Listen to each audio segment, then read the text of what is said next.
so trying hard to face the day.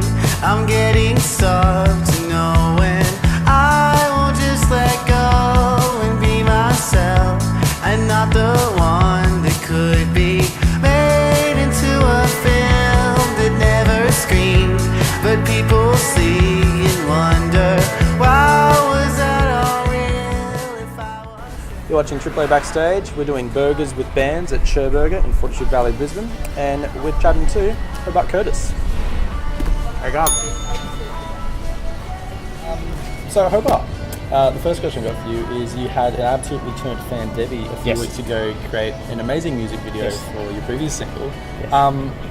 How'd that come about? And secondly, are you going to use it as your official music video for the single? Yes, good question. Her dance really does transcend all sort of songs. I could probably put onto any sort of music. I don't really know if I could get onto Debbie. It's sort of just more of a once-off thing that she sort of offered. It's tough to get her sometimes, so I'll just see how I go on that one, maybe. Yeah. And has Debbie danced like that at shows before for you? No, I would like her to. Yeah. However, it probably would just take away from me performing, probably. So, yeah. And so do you encourage a certain kind of dancing at your shows, or is it stand there and appreciate the art that you're producing? Most of the shows that I've played, I don't really care what people do. It's probably more of an element for me that I'm sort of hoping that they don't, try to hurt me or throw things at me. So your latest single Hits, which came out a few weeks ago, and your previous single Am I Crazy, which Debbie did the amazing video for. Yes, Debbie. They both have a very dreamy vibe, but at the same time the guitar work in it, I don't know why, when I was listening to it, I was like, that's the Strokes, or really, really happy Interpol. Okay. So on second thought, it's not exactly guitar work. So what are the influences behind Hobart Curtis's music? Probably more of a, it's weird, it's more of a post-hardcore sort of my background coming through. I mean, that's where I really got my first sort of bands, were these bands that had, Circa Survive, brand new, even going as far as going more heavier. I just love guitars and the way the guitars sound. It's one of those things that I really had to step away from, and I had to find a way to do what I wanted to do, which is a new project, and then put guitars in there. So when you say Interpol, and when you say any sort of band like that, the way that they do, let's think about The National, let's think about Interpol, they have to have this space in their vocals, or else they don't get through. So I guess when you say that, I mean, more what I'm thinking are things along the line of, I'm really into the way that Foster the People put guitar into their music and still remain, pop music. I'm really into a lot of Australian bands that seem to, in the pop scene, be doing stuff like that as well. I mean, let's think some more of Sticky Fingers and the way that they're putting guitar in. So for me, it was more doing pop music, putting guitar in there, but still being able to have the chance to have vocal lines that are interesting, instead of just, because Interpol lines and National lines and stuff like that are good, but it's just not what I want to do. So does that answer your question? Yeah, it kind of does. I'm surprised that you came from just a heavy music background. Yeah. Like I said, they're very dreamy singles, so I wouldn't imagine you with sleeve tattoos and kind of thing. It's funny, I don't look scary. I don't look very... You can be scary? Like I don't have like a... no, I would say that. Maybe. I don't have a really sort of dark vibe to it, but the musicianship in those sort of genres really drew me. You received an email from David Cross, of course, the director of the 2014 movie Hits. Yes. Which your song is somewhat or completely inspired by. Yes, yeah. So the question I have to ask is, did your parents suddenly fall into fame as you started Hobart Curtis? My parents. Yeah. Or an uncle or aunt, like someone that you merely felt jealous for because they don't understand what fame is. I had a dinner last night with my family where I explained what had happened and David Cross, and I was quite excited, and none of them knew who I was talking about. Not that David Cross is a big dude, but they just didn't understand. And then I explained that he was the guy out of Megamind. So if you've seen the movie Megamind, he's like the fish guy in it, which is probably the most minuscule role you could ever think of. The fish dude sent me an email, Mum. It's big news. Yeah, I was like, this guy, and she's like, oh, you like is he like one of the minions that are despicable? I was like, no, not a minion, Mum. And the movie does deal with the young person complex of trying really hard, and then someone else seemingly out of nowhere gets to where you want to be. So do you feel your life in Brisbane at the moment is a lot like, was it Chantel? No, not Chantel. What was her name? Her main character?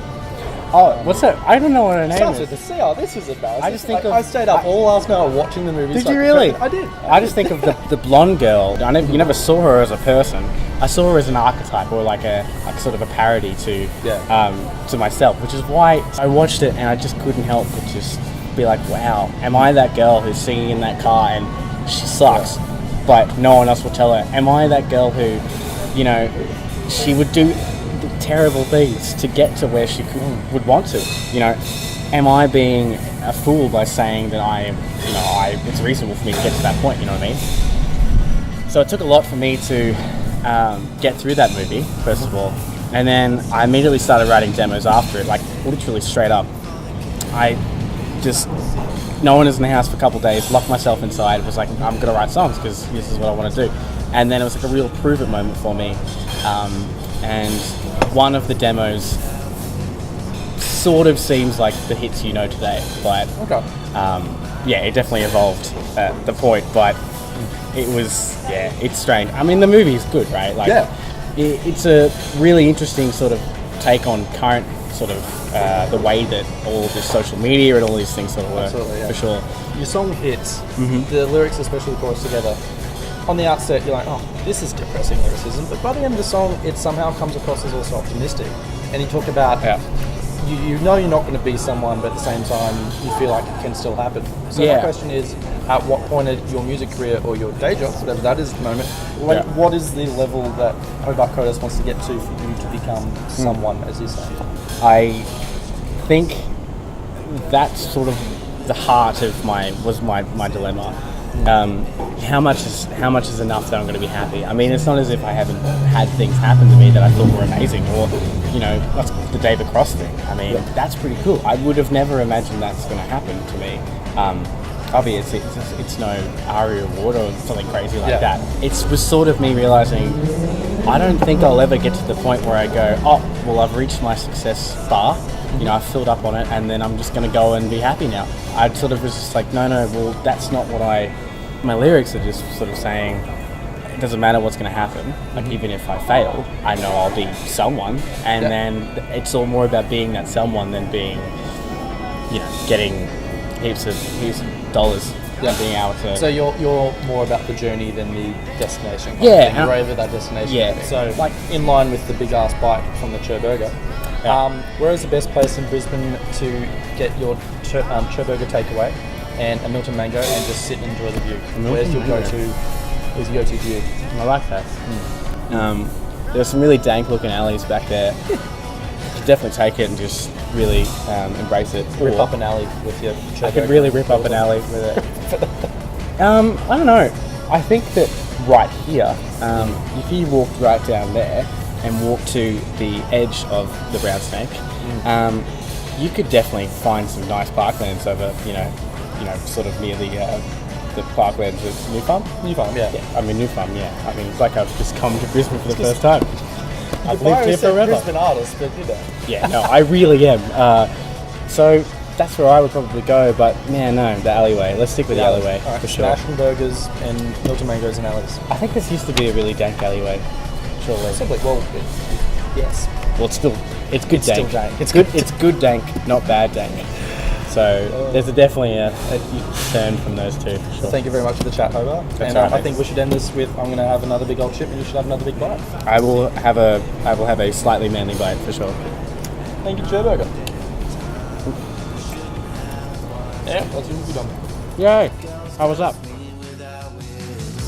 Except I have the education to lower my expectations. And I'm on